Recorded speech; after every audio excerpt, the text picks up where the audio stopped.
విద్యార్థులకు మత బోధనలు చేస్తున్న స్ట్రింగ్ ఫీల్డ్ పబ్లిక్ స్కూల్ యాజమాన్యం డైరెక్టర్ ఆలివర్ రాయ్పై చర్యలు తీసుకోవాలని ఏబీవీపీ నాయకులు డీఈఓ చంద్రకళను కోరారు.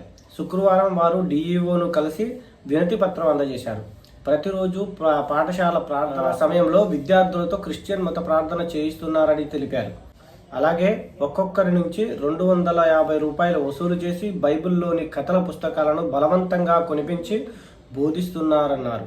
హిందువుల మనోభావాలు దెబ్బతినే విధంగా వ్యవహరిస్తున్న పాఠశాల యాజమాన్యంపై కఠిన చర్యలు తీసుకోవాలని కోరారు. ఈ కార్యక్రమంలో ఏబీవీపీ నగర శాఖ కన్వీనర్, రాష్ట్ర కన్వీనర్ వీళ్ళు కొంతమంది బీజేపీ కార్యకర్తలు వీళ్ళు పాల్గొన్నారట. ఇదండి సంగతి. ఈ విషయం తెలుసుకున్న విజయలక్ష్మి గారు తెలుసుకుని అక్కడ ఉన్న అధికారులతోటి మాట్లాడటం జరిగింది. ఆ విషయాలు మనం ఆమె మాటల్లోనే విందాం.